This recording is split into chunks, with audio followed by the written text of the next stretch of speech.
The International Criminal Court has issued 2 warrants of arrest in the Ukraine situation. For Vladimir Putin, President of the Russian Federation, and for Maria Lvova-Belova, Commissioner of the Russian President for Children's Rights, for the alleged war crimes of deportation of children from Ukrainian occupied territories into the Russian Federation. This is an important moment in the process of justice before the ICC. The judges have reviewed the information and evidence submitted by the prosecutor and determined that there are credible allegations against these persons for the alleged crimes. The ICC is doing its part of work. As a court of law, the judges issued arrest warrants. Their execution depends on international cooperation. To rehabilitate the genocider Black Hitler, Secretary of State Antony Blinken departs for Ethiopia. This visit by itself is a crime against humanity. Biden administration bows before Ethiopian genocide and wastes Somaliland opportunity. The Washington Examiner. By Michael Rubin, March 14, 2023. Speaking at the U.S.-Africa Leaders Summit, President Joe Biden declared, "The United States is all in on Africa and all in with Africa." Biden continued, "The choices that we make today and the remainder of this decade and how we tackle these challenges, in my view, will determine the direction the entire world takes in the decades to come." Alas, the choices Biden's team now makes do not bode well for the future. Don't derail UN investigation of Tigray genocide in name of peace. On Tuesday, Secretary of State Antony Blinken departs for Ethiopia. His visit rehabilitates Prime Minister Abiy Ahmed, a man responsible for the Tigray genocide. In November 2020, Abiy suspended elections and ordered Ethiopia's army to take over the Tigray state. Tigrayans preempted the attack and then fought back. Ultimately, Abiy besieged the region to cause a famine that killed hundreds of thousands of people. He meanwhile rounded up Tigrayans in Ethiopia's capital. Ethiopian and their Eritrean allies looted, raped, and stole. Abiy's war laid infrastructure to waste and cost the Ethiopian economy tens of billions of dollars. To rehabilitate Abiy now is a choice by Biden to sweep Abiy's actions under the rug. It is a choice to reward the Ethiopian despot for genocide. It is a choice to allow him to outsource murder to Eritrea without consequence.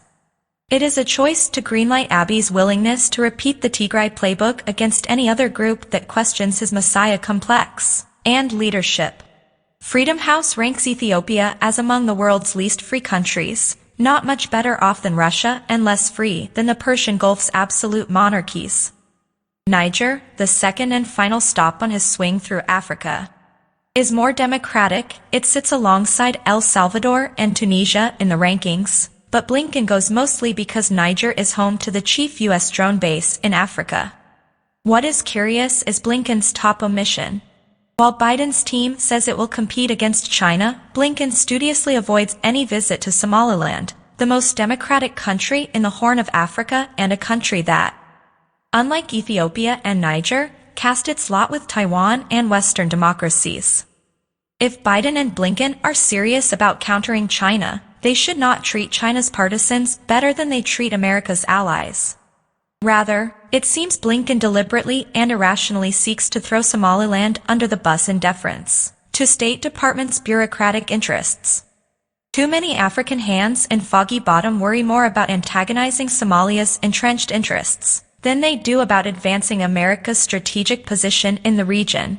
The State Department also seeks figuratively to give a middle finger to Congress that incorporated provisions in the 2023 National Defense Authorization Act that called for a greater U.S. partnership with Somaliland. The icing on the cake is Somaliland's potential with rare earths, something to which both Biden and Blinken now turn their backs.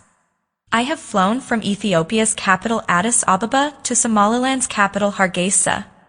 It takes 45 minutes. To get to the center of town is another 15 minutes. Figure an hour meeting and then a return to Ethiopia.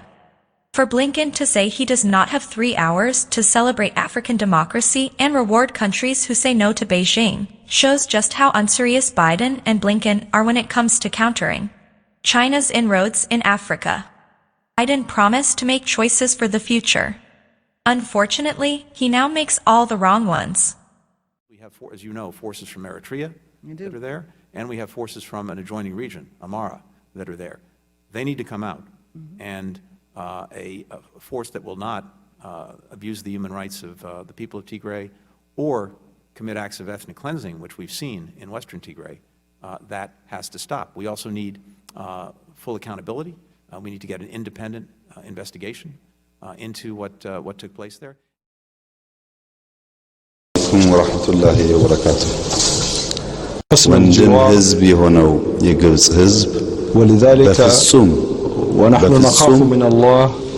የመጉዳት ሐሳብም ፍላጎትም የሌለን ነው وليست لدينا خير وشكرا والله I said tell me والله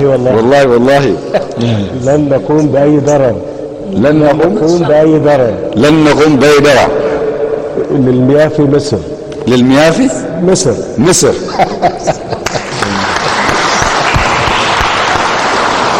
وبأكد من خلال تأكيد فخامة الرئيس لأن هو زي ما انت شفتوا كده كان بيكلمني دايما ويقول لي والله لن تجد ضرر مننا فأنا حبيت ان انتوا تسمعوها منه وأنا بشكره عليها وانت سترى من المصريين برضو والله لن نضر بكم أبدا إن شاء الله. شكرا فخامة الرئيس.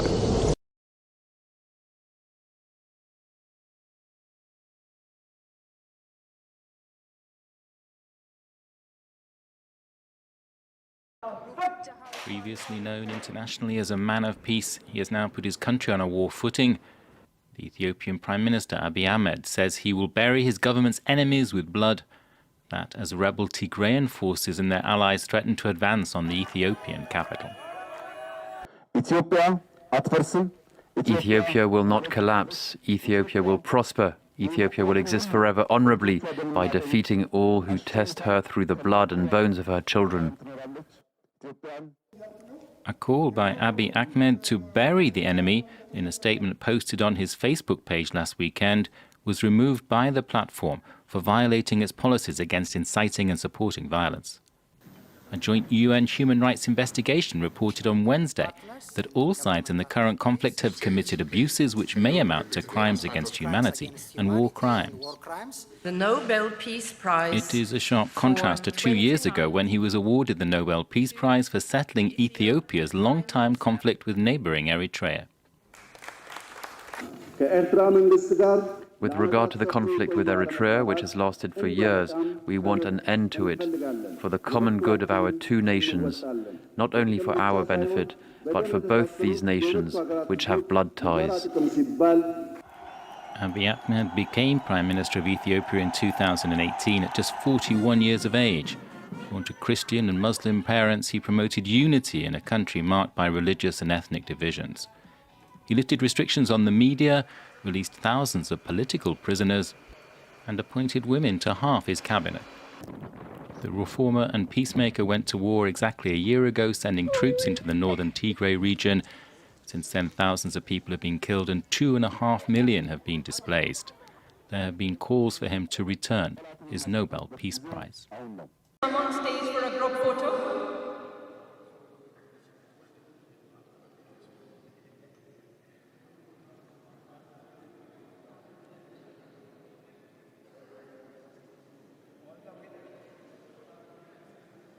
May I please call upon all the winners to please come on stage for a group photo.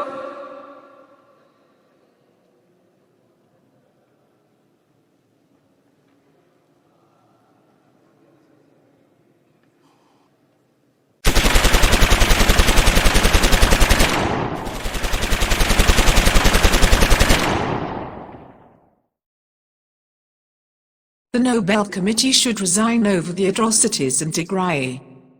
The war on Tigray in Ethiopia has been going on for months. Thousands of people have been killed and wounded, women and girls have been raped by military forces, and more than 2 million citizens have been forced out of their homes.